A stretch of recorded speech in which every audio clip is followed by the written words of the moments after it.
I'm your host, Rob Carbone. This is BD4. Barrett, some shake and bake, gets a three. Tantalizing the crowd. Oh, hang on to the roof. Goodbye. Anthony for three. Bang! That one goes down. Gotta put four fingers up when Torres comes to the plate. The wall. See ya. Out here, the got it. Yankees win. All right, well, we might as well get this on the road. It is Monday morning, 1:19 a.m., August 9th, as I'm recording. It's pretty late. I kind of want to get this up. So, it's funny because I say this all the time. You know, I'm going to try to make this short. The half hour, hopefully. We can get in a good half hour of Yankees talk. But, dude, I'm so tired lately. So much going on that, like, just, it's getting to me. It's getting to me where I can't record the full hour episodes. But, you know, there's not much to talk about. The Yankees are playing, when they're playing good, it's kind of difficult to rant, right? But, so I guess that's a good thing. Right now they're playing well. They just took, was it 3 out of 4 against Seattle before they go and play the Royals, and then they're going on the road to Iowa for the Field of Dreams game next week. So that's you know, towards the end of the week. But yeah, we're gonna discuss this Mariners series. It went pretty well, and I hope that we can continue to play good ball. Things are looking up. We'll check out the standings, recap the series, talk about some specific things, analyze a few guys, and that'll be that. But you are listening to episode 271 of BD4, where there's no better way to get your Yankees and Knicks analysis. Thank you for stopping by. If you are, I do appreciate the support I get. Now, if you haven't yet subscribed to the podcast, be sure to do that right now. You can watch the podcast on YouTube, or you can listen to the podcast on the many listening platforms that we are on. We're on Apple Podcasts, Spotify, SoundCloud, you know, all the major feeds and whatnot. So you can look for us on there, BD4.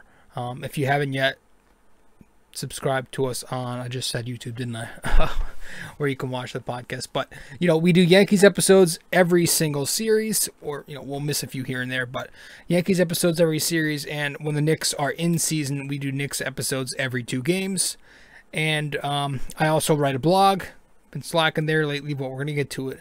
We'll be catching up soon. The blogs are, you know, we recap every single Yankees and Knicks game. This year, I've done a lot of recapping the series instead, just because I've been so busy. But don't worry, we're still pretty active over there. So go and subscribe to my blog. It's my opinion. And you can also follow me on my 3 social media websites, Twitter, Facebook, and Instagram.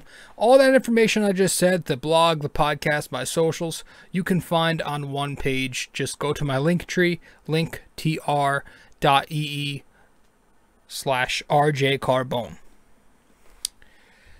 So, welcome to the show. That was a I am so tired, I need to go to bed sigh. Listen, I had a good weekend. It was a relaxing weekend. I think it was my first weekend back since I came back from vacation the weekend prior to this weekend.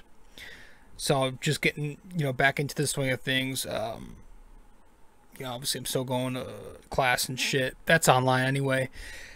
Starting up work again next week, so getting back into the swing of things. And then before you know it, the summer is going to be over, man. It's already August 9th as you are listening to this, and as I'm recording this, technically it's August 9th. Crazy. And I mentioned last episode in 270 how once it hits July 4th, after Independence Day, that shit flies. Like the summer just goes by so quick. And we're already talking about how it's about to be September in a few weeks. And that's like the start of Halloween season. I call it Halloween season. Like the rest of the way from here, once you get into September, I call that, that is like Halloween season. It's September, October. Then you get to fucking Christmas. It's going to be here before you know it. Shit. Yeah, man. College football starting up soon. NFL starting up. I was watching the UFC 265 pay-per-view last night. Excuse me. Went down the street to my buddy's place. Usually he hosts those pay-per-view events. Make him buy it, so I just go over there. And no, it was a good time. You know what? I didn't think this card was going to be pay-per-view worthy. I thought it was, a bunch of solid fight night fights. But it ended up being a pretty damn good pay-per-view. There were a lot of good fights heading up to the main event. The Tisha Torres fight was cool. Jose Aldo fight, the Jose Aldo fight was awesome. Dude, this guy's been around forever. He's a dinosaur, but he's still got it. And after the fight, that was his 30th win, and I'm looking at his record. The dude's 30-7. It's unfortunate because he's always going to be known as the dude who kind of, got Connor's career underway. But he's a good fighter. He's still got the quick hands, and I forget the name of the gentleman he beat, but he beat him. And then you got to the Lewis fight, the Lewis versus Cyril Gane fight. Dude. A lot of people were pissed off that Derek Lewis was plus 300. I think now they understand why. This guy doesn't mess around. Cyril Gane is no joke. This guy is so technical, so strategic. And I know a lot of people hate those types. They're going to make fun of them and mock them because they dance and they avoid. But, I mean, whatever you got to do to win. And he's a pretty powerful puncher. He could strike. He landed some good hits, so I'm not going to act like he can't do damage. But Derek Lewis was the guy who everybody was expecting to win by knockout, if he did win. Right? The running joke is Lewis loses the entire fight, and then by the 5th round or the 3rd round, he's going to knock you out. But the knockout punch wasn't there. Cyril Gane didn't even get touched. Again, he was just so technical out there. When he's on his feet, the whole fight was on his feet. The thing didn't go to the ground once. There were a couple of clinches, but the whole fight was just striking and dancing and defending. And Cyril Gane just being so smart, such a high IQ fighter. And he's a fit dude, and he is going to now fight with that knockout win. It was a knockout win, stoppage in the 5th round. He's now going to take on Francis Ngannou. He got the little fake inner belt last night, but he's going to fight Francis for the real title now. And that's probably going to happen, I'm going to say, at the end of the year or maybe sometime in January. But, boy, man, I tell you what, we've got a hell of a next several months for UFC. I mean, the 266 card is loaded. You've got names on there that have potential to beat any of the cards we've seen this year, ranging from the Namajunas card, the Adesanya cards we've seen, the Conor card. But this one could be the best card of the year. It could be top 2 of the year. 266. You've got Valentina on it. You've got Nick Diaz coming back against Robbie Lawler. That's going to be fun. You've got... Sheesh, I'm forgetting the main event. Because I think Valentina is just a co-main. That's the co-main. The main event's it's Ortega and Volkanovski. Alex Volkanovski. Yeah. That's legit. Dude, Ortega is one of my favorite guys to watch. And so that's going to be loaded. And I'm pretty sure there are some other names on there too that I'm not even thinking about. That's not until 4 weeks from now though, so we've got a month. But 266 is loaded. I forget the card for 267, but 268 is the one I'm trying to get tickets to. As soon as they release information on that, I'm going to see what the prices are, and I don't care if it's going to be in the nosebleeds. I'm getting tickets. Me and my buddy and maybe 1 or 2 others are trying to go to this. It's at the Garden, and it's the one with Kobe versus Usman. So number 2 between them. So I need to go. absolutely need to go.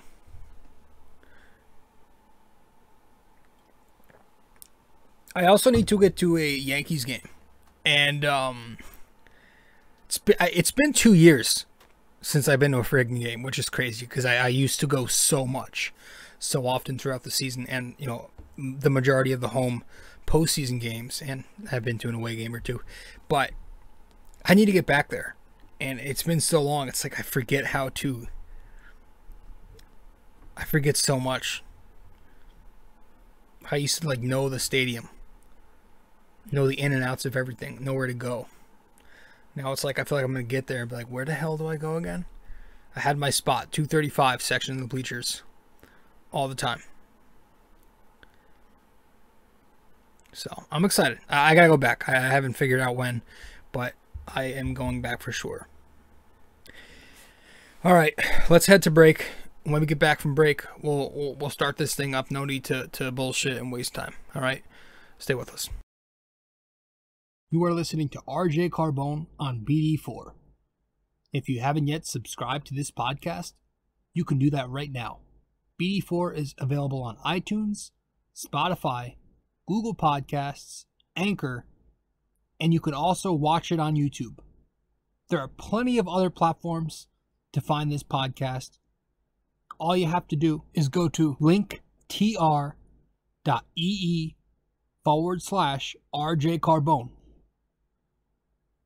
And that will take you to where you need to be. linktr.ee/RJ Carbone in order to subscribe to this podcast.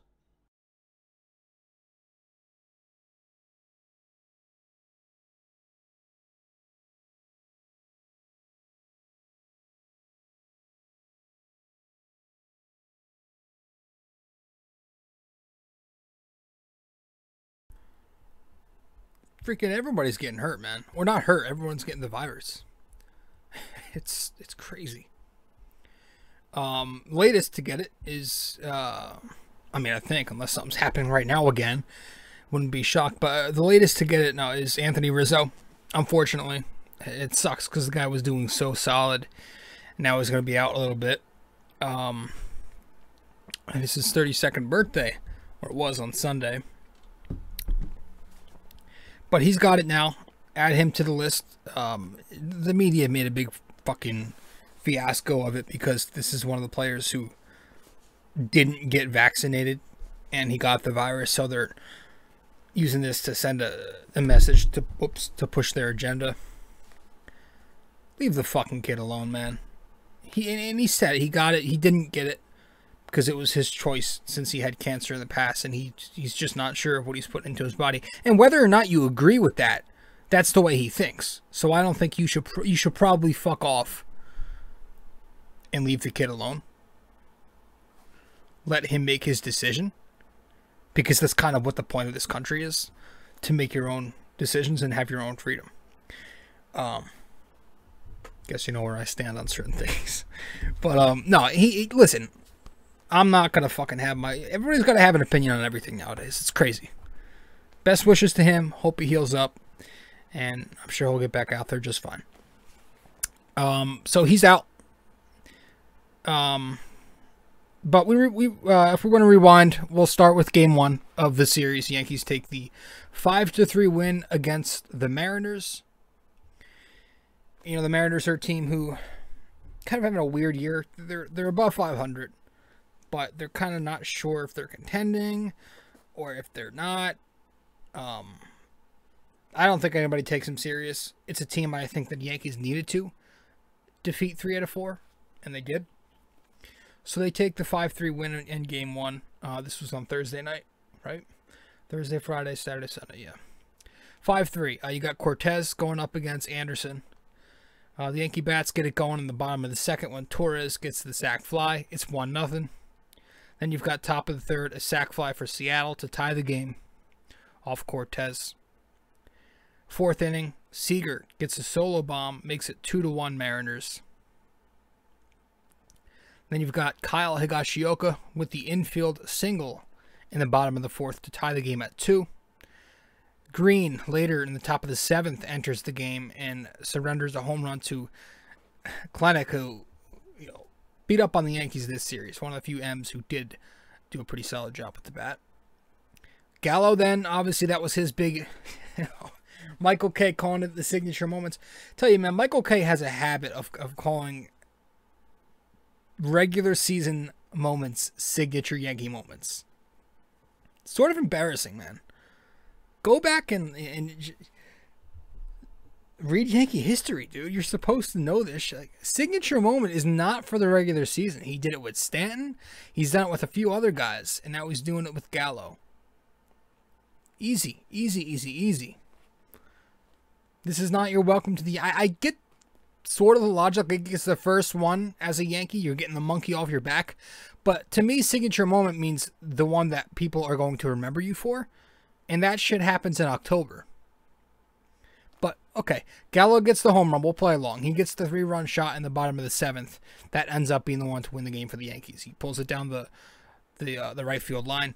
And it is a typical Joey Gallo, you know, moon blast, launch angle, whatever the hell degree, straight up in the air, uppercut swing. You know, the opposite of what they taught us growing up. Calm down.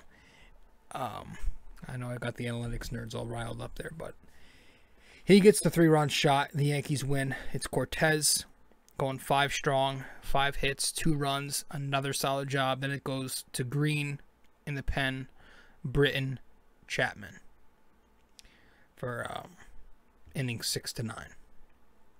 Offensively, the Yankees get 10 hits. They do so.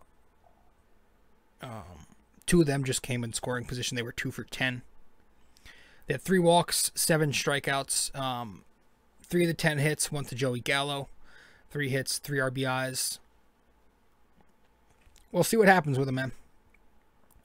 Stanton, 2 hits. Odor, 2 for 2, 2 walks.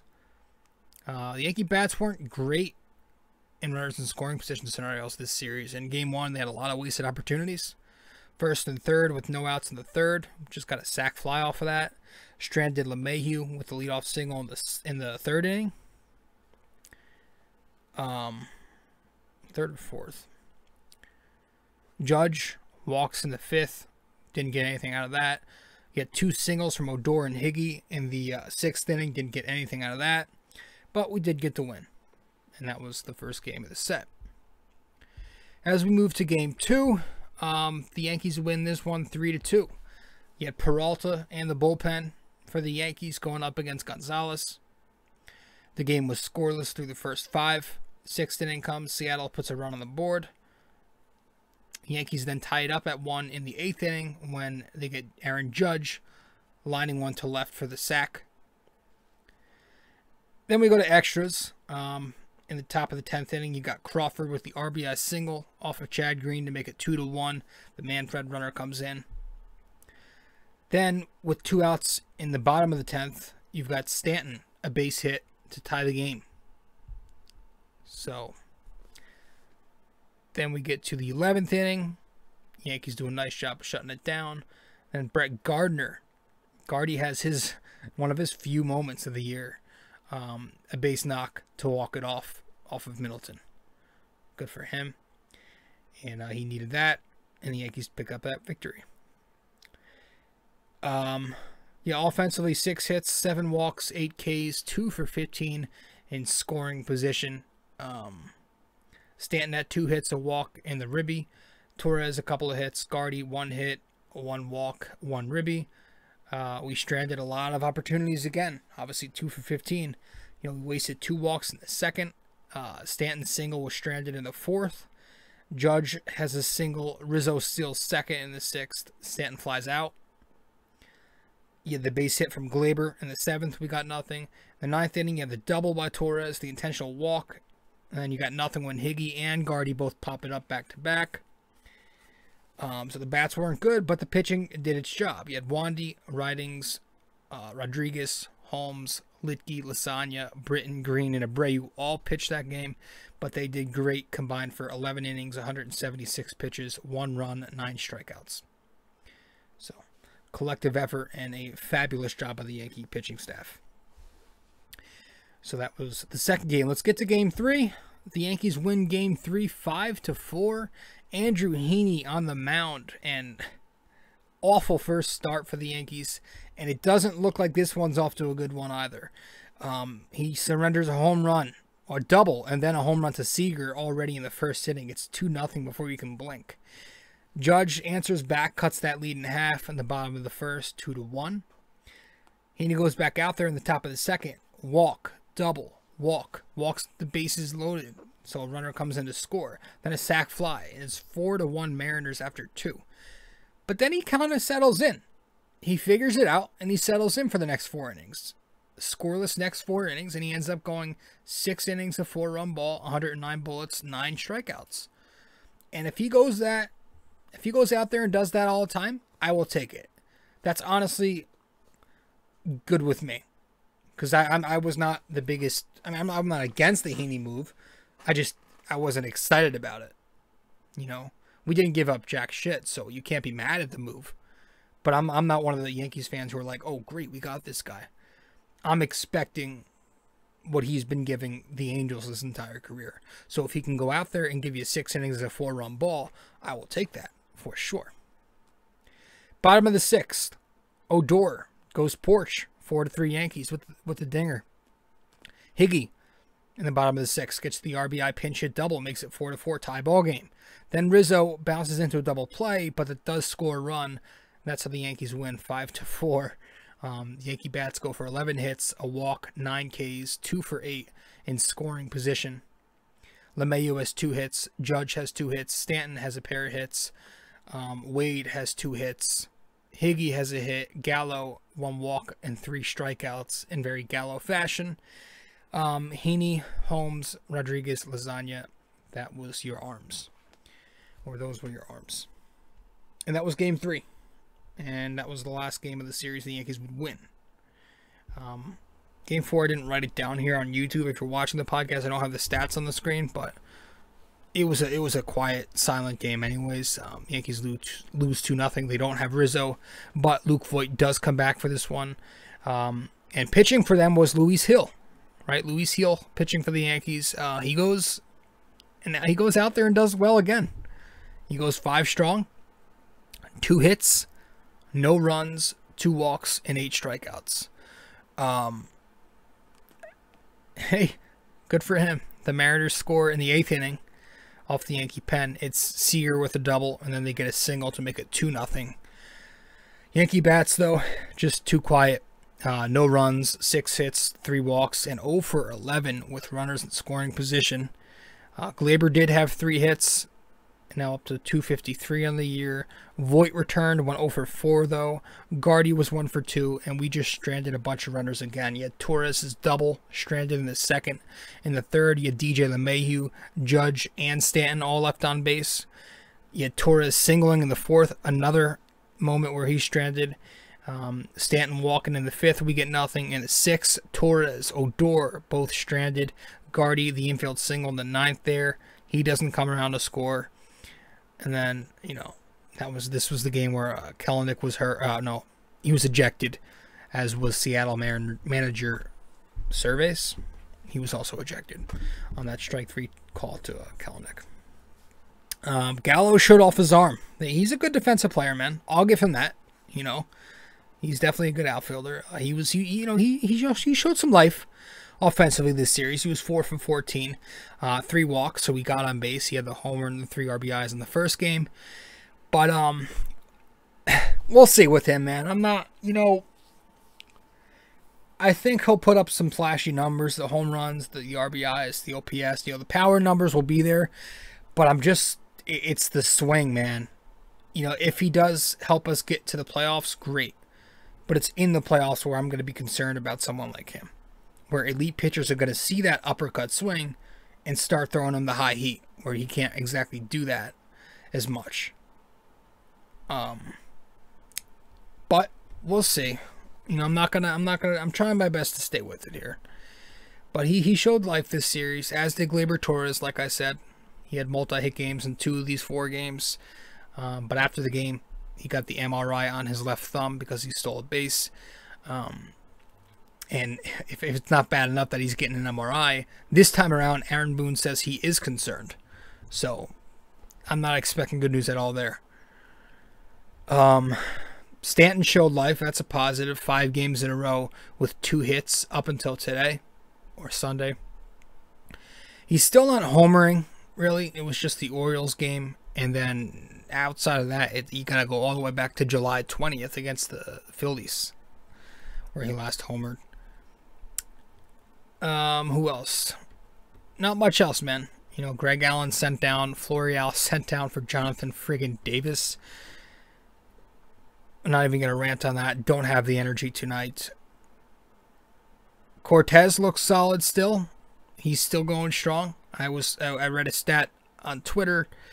He's got the highest whiff rate in the MLB on his fastball. But he's now got a 2.15 ERA through 37 2/3 innings. 41 strikeouts in those innings. So he comes in. He starts these games, or he comes in as that piggyback guy, and he gets outs consistently. He's consistently getting outs. He's effective, and it's working right now. It usually, you know, his track record said he usually comes back down to earth big time. So I'm expecting some regression pretty soon. But right now, I will take the 2.15 ERA through 38 innings.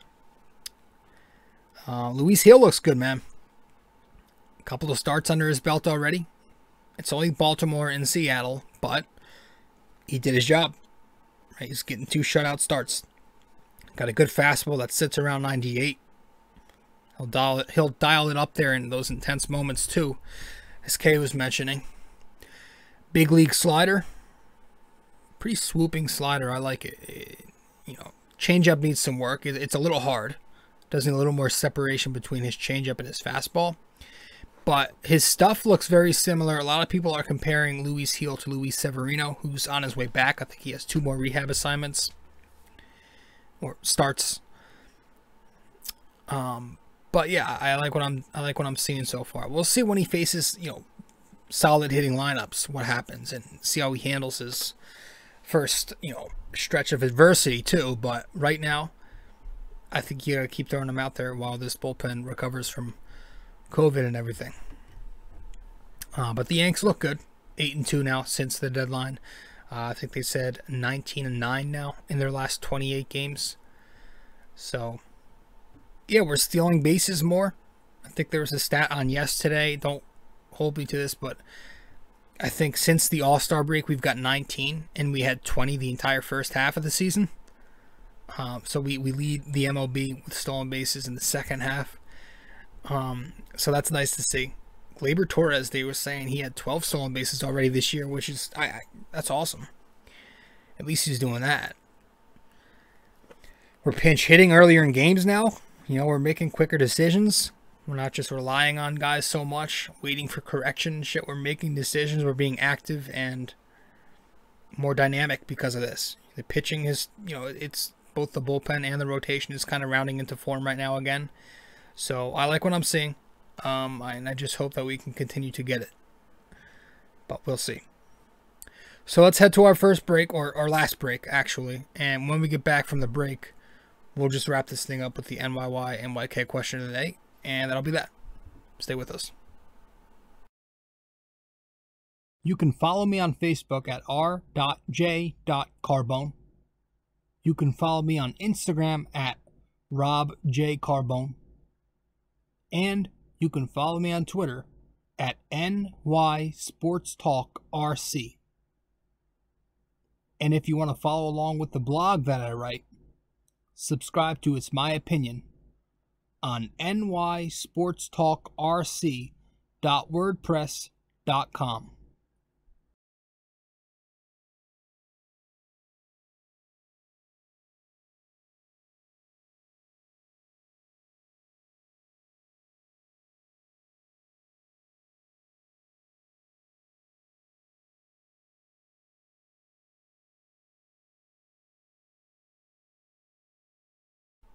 All right, so last time out in episode 270, we were obviously covering the Knicks. Our NYK question of the day for 270 was, Which 90s Knick chose the NBA over the NFL after winning the Heisman in 1993? And the answer to that question, which 90s Knick chose the NBA over the NFL after winning the Heisman in 93? Charlie Ward. Point guard Charlie Ward averaged 6 points and 4 assists over the course of his career. And there was a running joke that he was the best quarterback in New York at the time. So, all right. My neck hurts.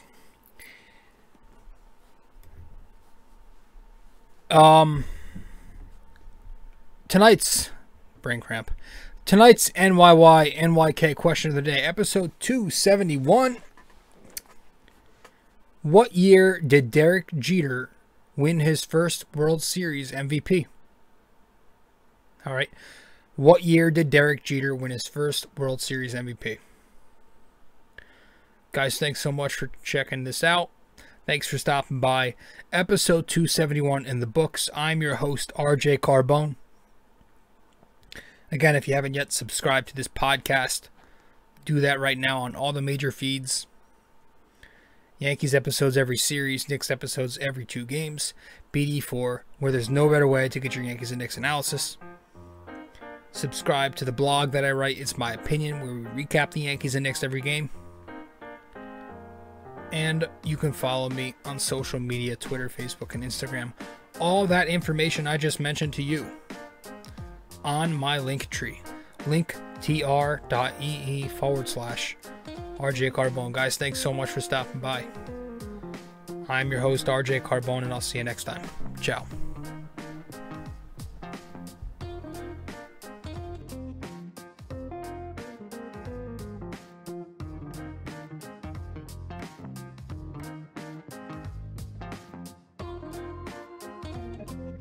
This episode is brought to you by Anchor.